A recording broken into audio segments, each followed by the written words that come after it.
The views expressed on the Nova Society are those of the panelists and guests and do not necessarily reflect the views or opinions of the Phoenix Research Institute or any institution which any panel member is associated. Welcome back to the Nova Society, a space where dialogue deepens understanding and civic responsibility comes to life. I'm Dr. Mark Bound, joined by our regular panel, Dr. Scott Gershwer and Dr. Brooklyn Ann Weldon. Together, we'll unpack the stories that matter most, exploring the headlines, the history, and the big ideas shaping today's conversations. Let's dive in and hear what the panel has for us today.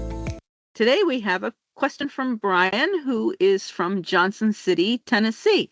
And Brian writes, the government shut down once again for a few days, all because of Democrats' demands, which accomplished nothing. Still, there is no health care premium relief, and Republicans are just incapable of governing as they try to please Trump. But now, ICE's funding will come up again in 2 weeks, which leads me to believe someone sees that this paramilitary group is a danger to society. What do you guys think will happen in 2 weeks? Uh-oh, a prediction. Might this be the end of ICE as we know it? What do you see should be the Democrats' strategy entering these negotiations? Great questions, Brian. Thank you. Predictions. Well, I don't want to make a prediction, but I will say that the Democrats in this particular case didn't want to shut down the government, so they carved out the DHS budget and to negotiate on that and that alone and let the rest of the government go about its business. That's probably a really prudent and smart thing for them to do. Obviously, the shutting down the government, as the viewer, whatever, listener points out, didn't do anything for healthcare, right? We still haven't solved that problem, and it doesn't look like the Republicans have any interest in doing that. So maybe the best that we can do right now is say, hey, look, you know what? We want ICE to act like normal police, where they have their names, they have cameras, body cams on, and they're not wearing masks. And that whatever they're doing it openly and in full view of everyone, and not this sort of secret police or militia style that they have right now, where they're causing all kinds of problems. And you actually kind of feel revulsion when you see them. They've been doing this job for a long time without this kind of theatrics. Can we just get back to them doing their jobs without these kinds of theatrics? Is not a whole lot to ask for. And hopefully the Republicans will allow that to happen. Yeah, I totally agree with that. Let's get back to what ICE was. Let's stop doing we're going to pay off your student loans. Let's stop the $50,000, bonus for signing. Let's go back to actually having real training for these people. If you want to keep them, fine, bring them in, and let's train them properly and get them trained in, basic law enforcement. Because ICE has existed for a long time. So anybody who thinks that ICE is going to go away totally, forget it. It's not. It is not going to happen. They are an agency of the federal government. And for the longest time, you really didn't even know who the hell they were, which was the good times when you really didn't know. And they were still pretty effective. They were very, very effective. All of this is very performative. And it's kind of backfired. It has backfired big time on the administration, because the performative aspect of this was so revolting, even to the MAGA base. I mean, this became a really big disaster when it came to public relations. So my comment to the Democrats is, don't go out there and think you're going to get rid of ICE totally. Don't do that. Reform ICE as it exists today to be what it used to be. Get them out of the cities in the presence that they have. Was ICE always in cities? Yeah, there was some ICE agents in cities. Absolutely there were. But the fact is not 3,000-4,000 of them, walking around like, the brown shirts of Nazi Germany. No, that was not the case. So getting them to go back to the way that they functioned. Now, I will give Trump some credit here. When it comes to the southern border, that's pretty tight right now. That is pretty tight. And you got to give credit where credit's due. He has tightened up that southern border. Now, send ICE back to do the job that they were meant to do, that they're trained to do, that they're mandated to do, not this performative job just to make, you yourself look like you got a bigger schwanzsticka than you actually have. So I'm going to push back a little on that. If you don't mind. No. Yeah, just a little bit. Look, ICE and the Border Patrol, we should understand that they're two different agencies. Absolutely. They're both under, since 2005, they're both under the Department of Homeland Security. Correct. And it really does seem to me, and I remember not liking it at the time, the formation of the Department of Homeland Security. Like I believe the impetus for that was after 9/11, when they, did their investigations, they discovered that the CIA and the FBI and the intelligence for the military and some other entities, maybe the NSA, were not communicating with one another because they were all separate entities with different leadership and different responsibilities. And that the cultures of all of them had grown so far apart that they were no longer functioning as a team. And that the Department of Homeland Security, the idea there was to put them all under one entity so they have one person to report up to. And it has been a complete disaster. A week ago or so, Governor Pritzker in Illinois held a session of the Illinois Accountability Commission. This was a state government body that he set up after Operation Midway Blitz, which was the Chicago version of what we're seeing now in Minneapolis. And the Chicago version of it was a disaster and probably should have led to more soul searching on the part of the DHS than it did, because they went directly from there into Minneapolis and the Twin Cities to do even worse stuff than they had done in Chicago. But here's the thing that really struck me, because there was a number of different contributors to this session. And one of them is a guy named Garrett Graff, who's a historian and he's a journalist. And he's been looking into the Border Patrol for a really, really long time now. I think like 15 years or something like that. And what he testified to should make everybody really, really angry.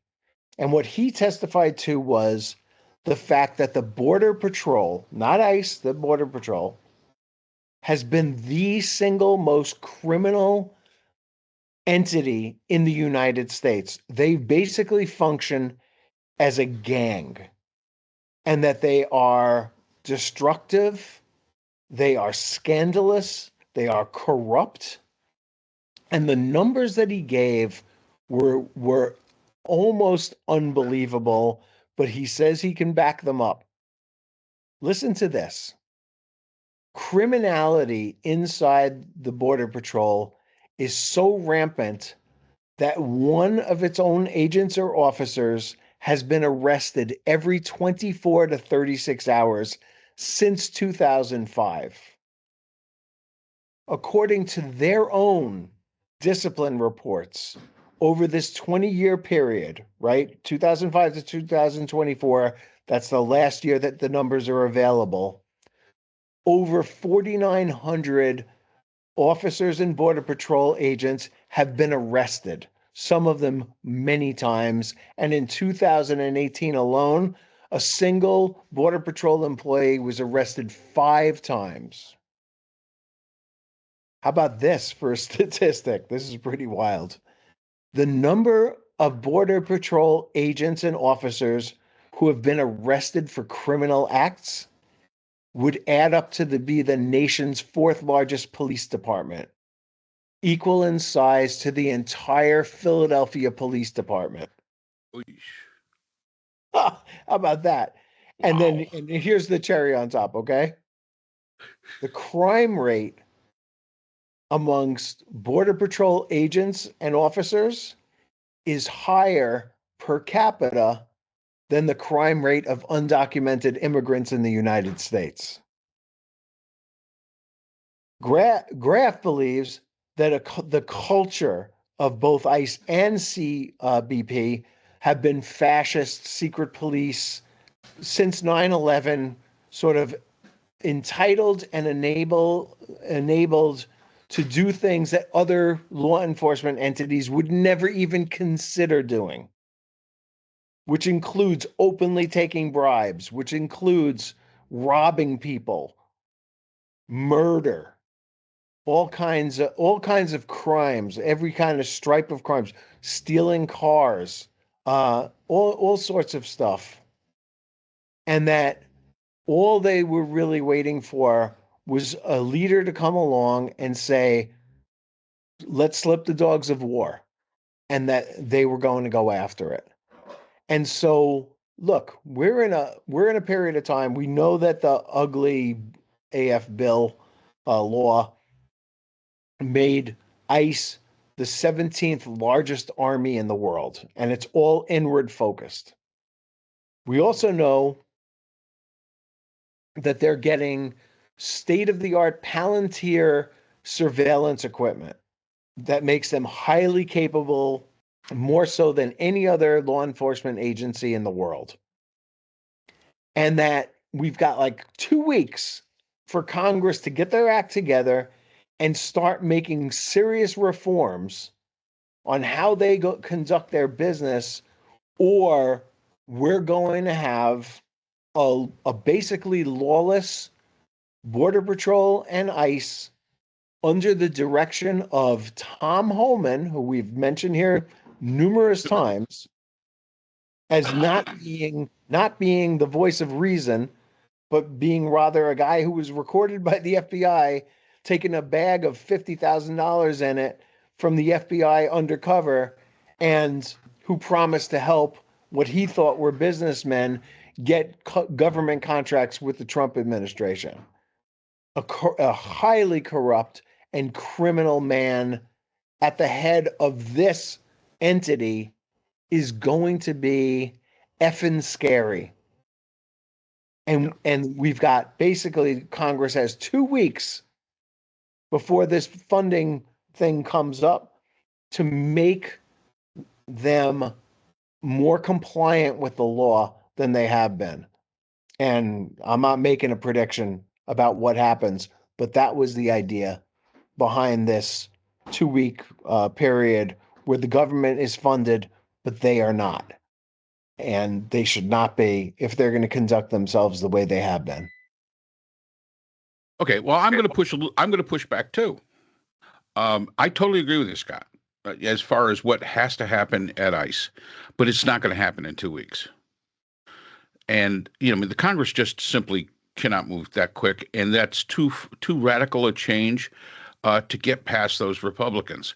I would say if we can get them out of the cities, if we can reduce the recruitment of them and the money being paid out for them, if we could reduce their budget a bit, let's get that part done first in these 2 weeks, and then we can start the reform of ICE. We could start talking about reform as ICE and the Border Patrol in the long haul.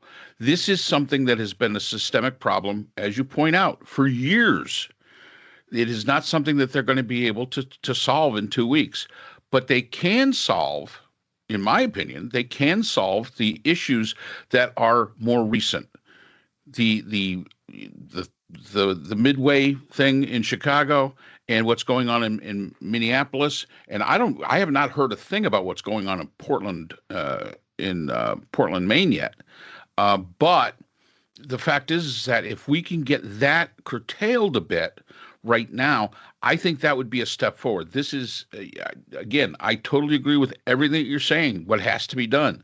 But in 2 weeks, we're talking about the United States Congress. They can't come up with a budget in 8 years.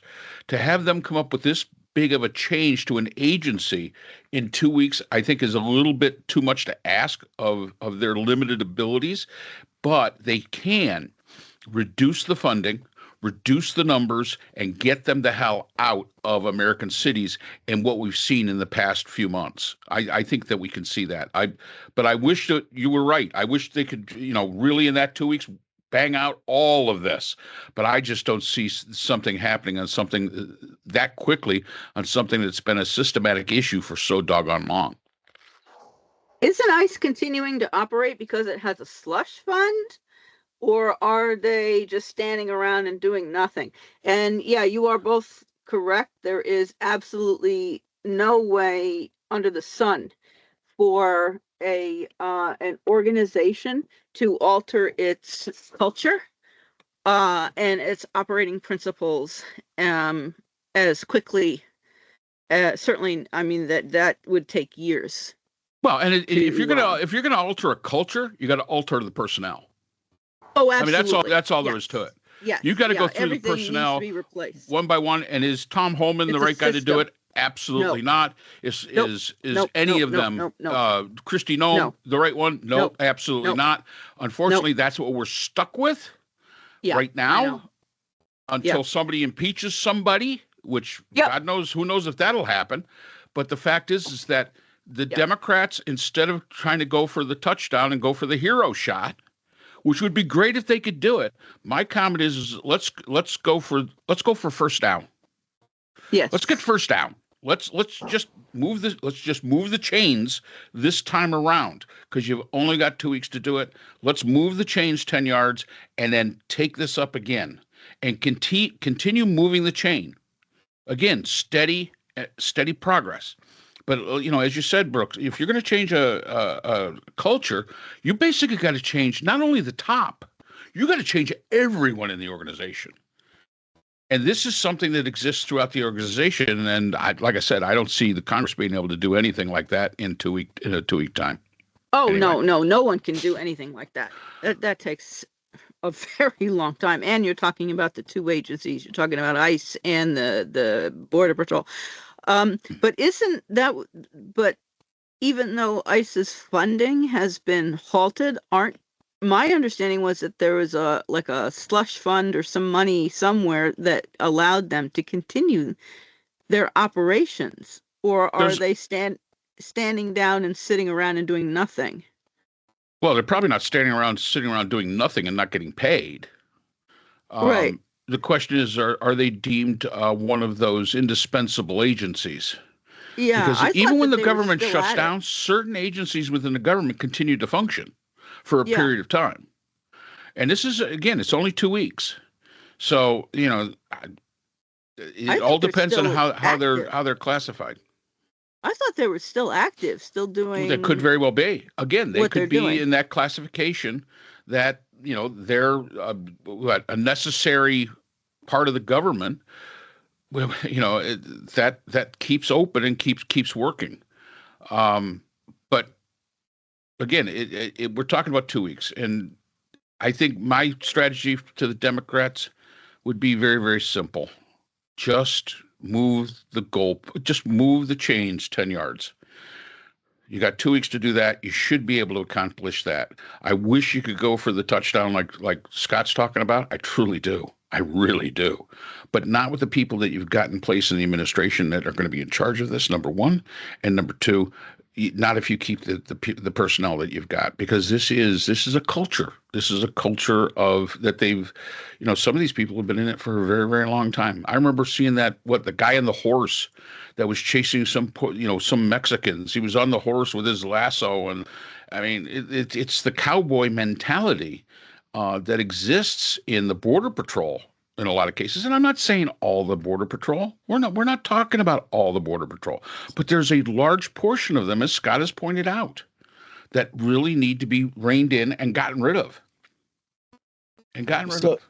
Yeah, so like one of the themes, I think I mentioned this in an earlier podcast, that is of the next 3 years is going to be, when is John Thune, the Senate Majority Leader, when is he going to discover that he has testicles? Okay. When is he going to grow a pair? Because John Thune right now is in a position where the Senate needs to sign off on whatever they come up with. And he is saying that this is going to be the Democrats and the White House, not Congress, doing the negotiating. And he's to prove that he's not really interested in getting involved, he's sending Katie Britt, the Alabama senator, Oh God. to as his representative for the Senate in these negotiations. So he's not getting involved in it himself, and he's sending, pretty lightweight person to do the negotiating on the behalf of the Senate. So he's basically just stepping away. Wasn't she the one that did the rebuttal from Yeah, her in the kitchen? kitchen. Oh, okay. I thought, yeah. Oh, okay. Yeah, Yeah. of course, Scott, when we're talking about this, John Thune, yeah, and again, we all thought that he was a relatively reasonable person. But I have to admit, no matter how much you despise Mitch McConnell, he is not a Mitch McConnell. I don't know if he can wrangle those Senate or Republicans like McConnell could. Do you think that may be one of the reasons that he's not showing a backbone? Well, He realizes his limitations. He's not Mitch he- McConnell. he's not Mitch McConnell, and hopefully Mitch McConnell will die soon, and that would be a good thing for the country, and hopefully it's a long, lingering, painful death. But no, I mean that's me. That's me sitting on the fence. But I just want to be clear that he is the Senate Majority Leader. Like he won the job. He got the job. Now, whether he's able to, influence other people the way that Mitch McConnell did, or Mitch McConnell perhaps just did what he wanted to do and didn't really care what anybody else said, and inertia just took care of the rest of it. I don't honestly know. I'm not a insider in the Republican Senate, but whatever it is, John Thune needs to start acting like he has a prayer. I mean, like, dude, fella, the good Lord gave you the ability to speak up and make things happen. You wanted this job, now you got it. Do something with it. And that includes, by the way, being one of those three really important Republicans who is willing to go up to the White House and say, Mr. President, your time here is over. Get the fuck out, because you don't have our support anymore. And that's the only thing that's going to curb Donald Trump's worst instincts, is somebody willing to do that. That and probably the stock market collapsing will make him change his behavior. But it's got to be the Republicans. This is not. Don't put this on the Democrats. Nope. This is not on Chuck Schumer. This is on John Thune. Yep. And this is on Mike Johnson. This is not on Hakeem Jeffries. They need to do something about this, and they can't look at this with the numbers that I just read about the criminal activity of the Border Patrol. They cannot sit idly by and say, well, it's okay. Yes, they commit more acts of violence, more criminal acts than the immigrants that they're chasing do, but we don't have to do anything about them. That's crazy. They'll just say it's a fake report. And I think probably. Yeah, but you know what? That's just it's quantifiable. There are metrics. They you know won't what? care. People are really beginning to get a little tired of that old. Of course. They're getting a little tired of that old thing. Well, it's fake. It's a hoax. It's a witch hunt. It's this. It's that. Because it's quantifiable. I mean, you could see that. You could see it for yourself. But the Republicans don't seem to be understanding that message. And I was thinking about what you were saying, Scott, about and Mark also about John Thune. And sending Katie Britt. I mean, John Thune doesn't seem to understand. He is in a leadership role, and leadership means being at the front, not being at the rear with the gear and hanging back. And it's extraordinarily disrespectful to the people of Minnesota, to the two victims who were killed, and to the American people. to abnegate leadership role and to send someone else like a lackey and not to get out there and lead yourself. George Washington didn't sit around and have someone else go first. I mean, that's just, I mean, it's shameful. It really is. Yeah.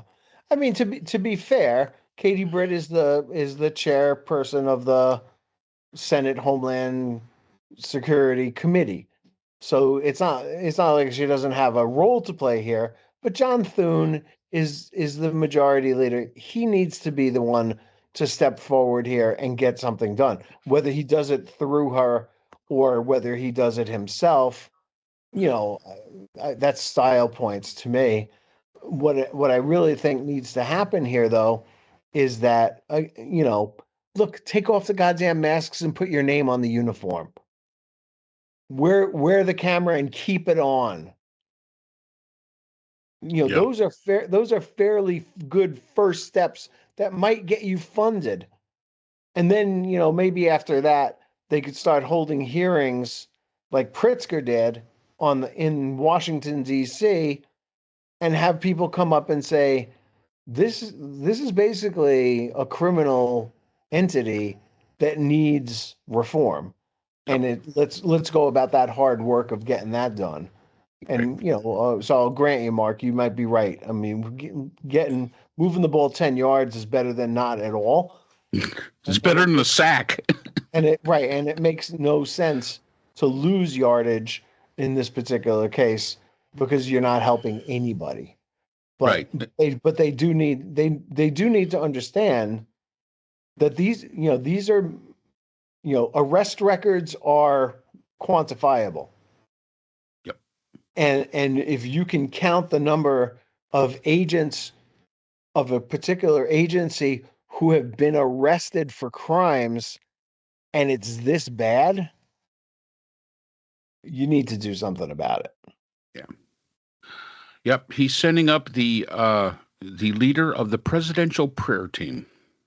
That's what Katie Britt is. I will say this: she's a lot better looking than John Thune, but the fact is you're right, Scott. She's a lightweight. She really lost a lot of credibility when she did that rebuttal in her kitchen thing. It was a disaster. But again, it does come down to Thune, and I totally agree with you. You wanted it. Well, take it. And although I do not wish, that Mitch McConnell dropped dead at any time soon, I will say this. I know. I will say this. He was a lot like Nancy Pelosi when it came to dealing with his group that he was in charge of. He was very adept at doing it. Now, it could very well be, as you say, he just did what he wanted, and by inertia, everything just kind of went.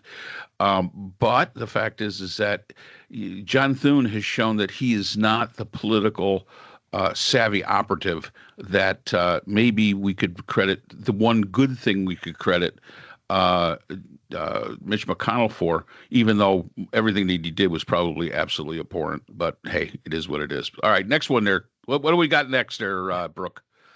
All righty. Today we have a question from Tammy, who is from Flagstaff, Arizona. And Tammy writes, Melania. I played golf there. I played golf there once. Yeah, very nice. Yes, go ahead. Oh, wow. Okay. Melania came out last week and wasn't all that Trump had hoped for. That is the film. I understand that in the UK or in England itself, in the entire country, they sold a total of 3 tickets. That is 3. 1, 2, 3 tickets. Yeah. But it's being reported that it brought in $7 million, which I guess is good for a film of this type. Did anyone on the panel see it? I did not. I have no interest in it. Okay. I'm positive Scott wasn't standing in line to get in to see it. Do you guys see this as just another Huh? You got to cut Melania a little bit of slack, though, I think, in this case. because I think this is the first movie she's ever done where she's wearing clothes. Yeah. Oh, ouch. Yeah, I heard about that. Do you guys see this as just another distraction or just another grift? I think both. I think grift. Grift. Melania made $28 million for this crap. Yeah, it's certainly a grift. Yeah. And it cost $75 million.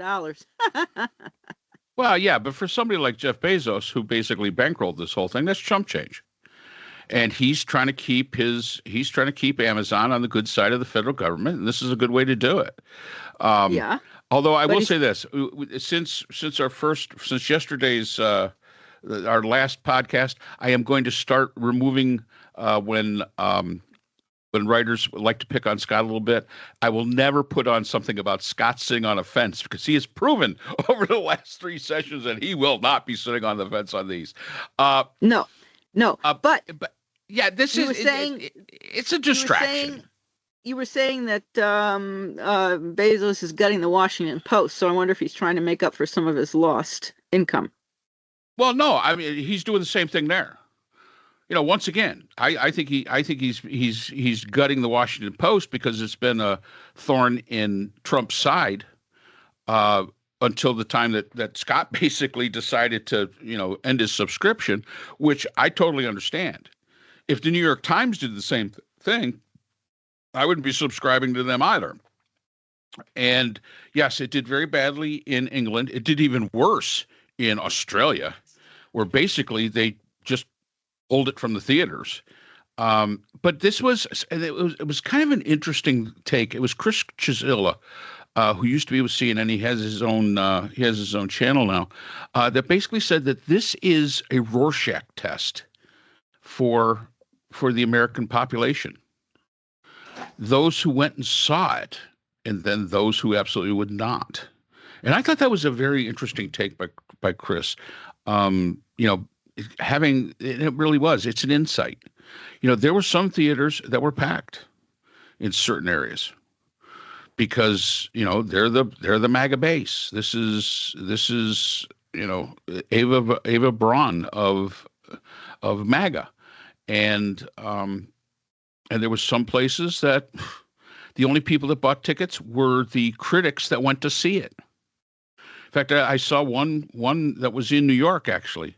They had reporting, and the entire place, there was like 25 people in the theater. All 25 of them were media critics or reporters who were reporting on this. Nobody actually went to want to see it. It was their job that they had to go see it.